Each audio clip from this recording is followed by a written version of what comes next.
Hello friends, ఎలా ఉన్నారు? And నేను ఈరోజు ఒక బ్యూటిఫుల్ స్టోరీ చెప్పబోతున్నాను మీకు. చాలా ముఖ్యమైనది, అంటే చాలా ఇంట్రెస్టింగ్గా ఉంటుంది. అందుకే ఈ వీడియో అనేది మీరు చివరి వరకు చూడండి. ఖచ్చితంగా ఈ వీడియో ద్వారా మీరు ఖచ్చితంగా నేర్చుకుంటారు.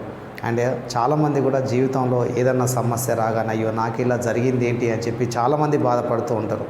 సో ఈ స్టోరీ ద్వారా మీరు ఏంటి అనేది కూడా తెలుసుకుంటారు. సో ఫ్రెండ్స్, నా పేరు Kata Venkatesh. Welcome to our YouTube channel.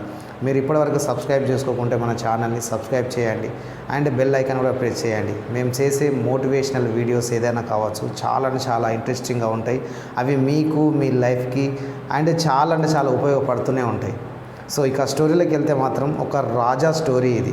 ఒక రాజవారు ఒకసారి డిసైడ్ చేసింది ఏంటి అంటే, చాలా రోజుల తర్వాత వేటకు వెళ్ళాలని చెప్పి అనుకున్నాడు.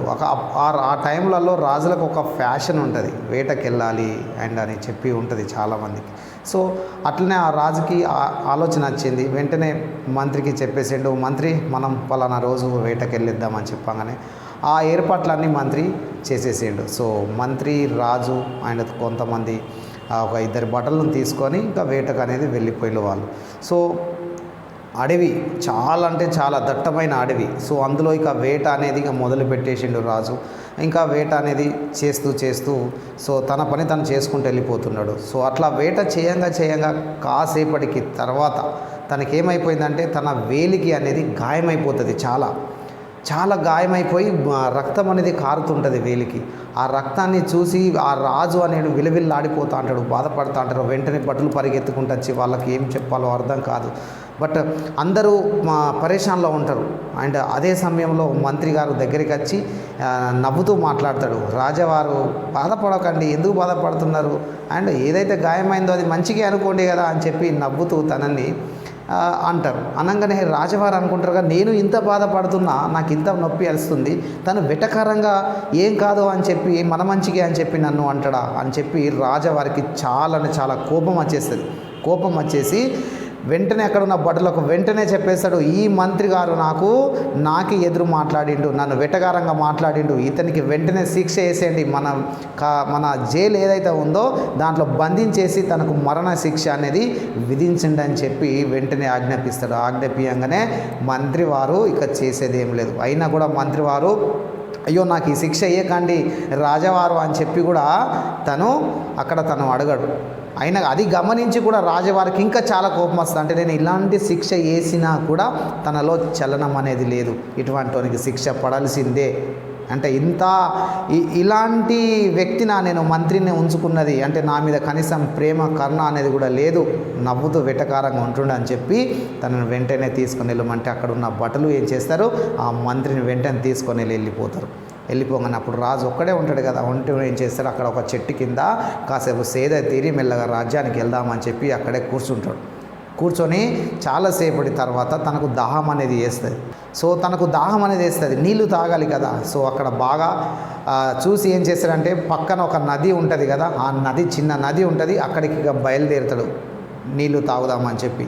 సో అలా బయలుదేరుతూ వెళ్ళగానే ఆ నది దగ్గరికి వెళ్ళగానే అక్కడ చాలామంది ఉంటారు. అక్కడ ఒక పెద్ద జాతర అనేది జరుగుతుంది, ఒక అమ్మవారి జాతర అనేది జరుగుతుంది. ఒక తెగకు సంబంధించిన వ్యక్తులు అక్కడ పెద్ద జాతర అనేది చేస్తుంటారు ఆ అడవిలో. అది చూసి అరే ఇంత జనాభా ఉంది, వాళ్ళ అలంకరణ, వాళ్ళ వేషధారణ కానీ, వాళ్ళు మాట్లాడే మాటలు కానీ కంప్లీట్గా వేరున్నాయి. సో రాజవారు వాళ్ళని చూసి, అంటే వీళ్ళు ఏదో పెద్ద జాతర చేసుకుంటున్నారు అని చెప్పి అనుకొని మెల్లగా దగ్గరికి వెళ్ళే సమయంలోనే అక్కడ ఉండే ఆ తెగవారు కొంతమంది గమనిస్తారు రాజవారిని. రాజుని చూడగానే అరే వీళ్ళెవరో కొత్తగా వచ్చిందని చెప్పి వెంటనే వెళ్ళి పట్టుకుంటారు. అక్కడ గట్టిగా పట్టుకొని అక్కడ ఉండే వాళ్ళు ఇక వాళ్ళు ఎట్లా డిసైడ్ చేస్తారంటే, రాజవారిని ఖచ్చితంగా బలి ఇవ్వాలి ఇక్కడ అమ్మవారి దగ్గర అని చెప్పి ఫిక్స్ అయిపోతారు. సో అదే విధంగా అందరూ వచ్చి గట్టిగా పట్టగానే, నేను రాజుని నన్ను వదిలేయండి, నేను ఒక రాజ్యానికి రాజును, నన్ను ఇలా చేయకూడదని చెప్పిన అతని రాజు చెప్పే భాష వారికి అర్థం కాదు.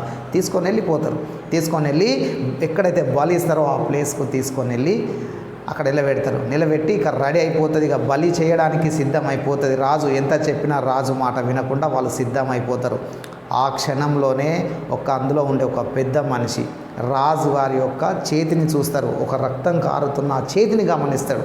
చూడగానే అక్కడ రక్తం కారుతుంది. చూడగానే వెంటనే అనేసిండు, ఆపండి ఆపండి, ఇది మనము అశుద్ధి, తను అశుద్ధిగా ఉన్నాడు, తనకు చేతికి గాయం అయిపోయి ఉన్నది, అటువంటి వ్యక్తిని మనం బలి ఇవ్వరాదు, అతన్ని వదిలేయండి అని చెప్పి అందరికీ నచ్చ చెప్తాడు. నచ్చ చెప్పంగానే మిగతా వాళ్ళు కూడా చూసాక నిజంగానే అతనికి రక్తం అనేది కారుతూ ఉంటుంది. అప్పుడు రాజుని వదిలేస్తారు. వదిలేయంగానే అప్పుడు రాజు పరిస్థితి చూడండి. అప్పుడు రాజులో కొన్ని ఆలోచనలు మొదలైపోతాయి. నాకు గాయమైంది కాబట్టి నన్ను వీళ్ళు వదిలేసిళ్ళు, నాకు రక్తం ఉంది కాబట్టి నన్ను వదిలేసిళ్ళు, అదే నా చేతికి నా మంచిగా ఉంటే ఈరోజు నాకు ఇక్కడ బలి అనేది ఇచ్చేవారు, నా జీవితం ఇక్కడికే ఖతమైపోయేది అని చెప్పి తనలో తను బాధపడుతూ వెంటనే తనకి ఎవరికి గుర్తుకొచ్చి ఉంటారు? డెఫినెట్లీ మంత్రి గారే గుర్తుకొస్తారు తనకి. అయ్యో మంత్రి గారు నాకు రాజావారు మనకి ఏది జరిగినా మన మంచికే అని చెప్పిండు. చెప్తే అది నాకు వెటకారం అనిపించి తనకు శిక్ష వేసేసాను నేను. ఇప్పుడు తనకు శిక్ష అమల్లో ఉంది, తనని ఏమైందో మరి తన నుంచిలో చంపేసిలో కూడా తెలియదు అని చెప్పి వెంటనే అటువంటి మంత్రి నా మంచి గురించి నాకు ఒక మంచి మెసేజ్ ఇచ్చిన మంత్రి నేను చంపాలనుకుంటున్నా అని చెప్పి వెంటనే రాజు ఇంకా చేసేదేం లేక వెంటనే అక్కడి నుంచి బయలుదేరి స్పీడ్గా వెళ్ళాలని డిసైడ్ అయ్యి వెళ్ళిపోతున్నాడు. వెళ్ళిపోతూ ఒకటే బాధపడుతూ వెళ్ళిపోతున్నాడు. సో వెళ్ళిపోయి వెంటనే అక్కడ ఏదైతే కర్మగారం ఉంటుంది కదా, ఆ జైలు ఏదైతే ఉందో అక్కడికి వెళ్ళి వెంటనే నాకు మంత్రి గారు కావాలి, అతనికి ఏ శిక్ష ఇస్తున్నా ఆపండి అని చెప్పి అక్కడి నుంచి అరుచుకుంటూ వెళ్ళిపోతాడు. వెళ్ళగానే మంత్రి గారు ఎక్కడైతే తనకి ఏదైతే గది కేటాయించిందో అక్కడ రెడీగా ఉన్నాడు, తనకు శిక్ష వేయడానికి సిద్ధంగా ఉన్నారు అందరూ. వెంటనే పరిగెత్తుకుంటూ వెళ్ళి వెంటనే మంత్రి గారిని ఆలింగనం చేసుకుంటారు, హగ్ చేసుకుంటాడు. మంత్రి గారు నన్ను క్షమించండి, నేను చాలా పెద్ద తప్పు చేశాను మంత్రి గారు, మీరు నాకు నా మంచి కోసం చెప్పారు కానీ ఆ క్షణంలో నాకు వెటకారం అనిపించి మీకు శిక్ష వేశాను, నన్ను క్షమించండి, నేను చేయరాని తప్పు చేశాను, నా జీవితంలో ఒక పెద్ద తప్పు చేశాను, ఒక మంచి వ్యక్తికి ఒక శిక్ష పడేది, క్షమించండి మంత్రి గారు అని చెప్పి తన దగ్గరికి వెళ్ళి చాలా బాధపడి క్షమాపణ కోరుతూ ఉంటాడు. కోరేది కోరంగా మంత్రి గారు అంతా గమనించి, రాజవారు మీరు నన్ను క్షమాపణ అడగడం ఏంటి, మీరు రాజవారు, మీరు ఏది చేస్తే అదే రైట్ అవుతుంది అని చెప్పి అంటారు. ఏంటి మంత్రి, ఇంకా మీరు నా మీద కోపం లేదా నీకు, ఇంకా నన్ను మీరు ఇలానే చూస్తున్నారు, ఇంకా భక్తితోనే చూస్తున్నారు అని అడుగుతారు. రాజవారు నాకేం కోపం లేదు, నాకెందుకు కోపం ఉండదు రాజవారు, మీరు శిక్ష వేశారు. అప్పుడు మంత్రివారు ఇంకొక మాట చెప్తారు, ఒక్కటి మీరు నాకు శిక్ష వేయడం కూడా నాకు మంచిది అయింది కదా రాజవారు అంటారు. అదేంటి నీకు శిక్ష వేస్తే నీకెట్లా మంచి జరిగింది, నువ్వు చనిపోయేవాడివి కదా అని చెప్పి అంటారు. అప్పుడు మంత్రివారు ఒకటే చెప్తారు, రాజవారు మీరు దాహం వేస్తే నీళ్లు తాగడానికి అక్కడికి వెళ్ళిళ్ళు, మీరు వెళ్తే ఖచ్చితంగా మీతో పాటు నేను కూడా వచ్చేవాడిని. అప్పుడు మీ చేతికి గాయమై ఉంది, మీ గాయమైంది ఉంది కాబట్టి మిమ్మల్ని వదిలేసిండు. అప్పుడు మీ పక్కన నాకు చేతికి ఎలాంటి గాయాలు లేవు, నేను మంచిగానే ఉన్నాను కదా. సో తప్పకుండా నన్ను అక్కడ బలిచ్చేవాళ్ళు వాళ్ళందరూ కలిసి.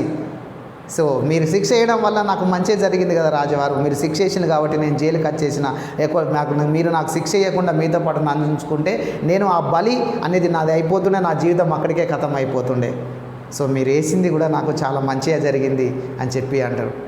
అనగానే రాజవారు చాలా అంటే చాలా సంతోషిస్తాడు, మీరు చాలా తెలివిమంతులు, నిజమే జీవితంలో ఏది జరగని, అది ఎలాంటి సిచ్యువేషన్లో ఎలాంటి పరిస్థితుల్లో అది జరిగితే అది అంతటికి కూడా మన మంచికే అని చెప్పి భావించాలని చెప్పి రాజవారు వాళ్ళిద్దరు కలిసి మాట్లాడుకుంటారు. సో ఇదే ఫ్రెండ్స్, ఇదే మీకు చెప్పాలనుకున్నా. జీవితంలో ఎన్నో రకాల ప్రాబ్లమ్స్ అనేవి వస్తున్నట్టు, అయ్యో నాకు ఇలా జరుగుతుంది ఏంటి, నాకే ఇలా అయింది ఏంటి, అది ఏదన్నా రాని, మంచి జరగని చెడు జరగని ఏమన్నా అవ్వని, మీరైతే పర్మనెంట్ కదా, లైఫ్ ఈజ్ పర్మనెంట్, మీరు ఉన్నారు కదా. సో దేన్నైనా ఫేస్ చేయడానికి సిద్ధంగా ఉండాలి. అందుకే ఆల్ ఈజ్ వెల్, ఒక మూవీలో కూడా ఉంటుంది కదా, ఆల్ ఈజ్ వెల్, 3 Idiots అంటారు. అండ్ తెలుగులో స్నేహితుడు సినిమా ఆల్ ఈజ్ వెల్ అంటారు. అంటే ఏది జరిగినా మన మంచికే అని చెప్పి మనం భావించాలి. అండ్ ముందు లైఫ్ అనేది ఇంకా చాలా ఉంటుంది, ఎలాంటి పరిస్థితులు వచ్చినా ముందుకు అనేది అడుగు వేసుకుంటూనే వెళ్ళాలి. సో తప్పకుండా మనకు ఏ రంగంలో ఉన్నా ఎక్కడ ఉన్నా ఖచ్చితంగా దాంట్లో విజయం అనేది తప్పకుండా సాధిస్తారు. సో ఫ్రెండ్స్, ఇది ఫ్రెండ్స్ ఒక ముఖ్యమైన ఇన్ఫర్మేషన్ అయినా ఒక మంచి స్టోరీ మీతో షేర్ చేశాను నేను. సో ఫ్రెండ్స్, ఇలాంటి మరెన్నో వండర్ఫుల్ వీడియోస్ కోసం మీరు అండ్ ఖచ్చితంగా మన ఛానల్ని సబ్స్క్రైబ్ చేయండి, అండ్ అదేవిధంగా లైక్ కూడా చేయండి, అండ్ అదేవిధంగా బెల్ ఐకాన్ కూడా ప్రెస్ చేయండి. ఏంటి అంటే మేము చేసే ప్రతి వీడియో కూడా మీకు మొబైల్గా నోటిఫికేషన్ వస్తూనే ఉంటుంది. So thank you friends, I wish you all the best అందరికీ.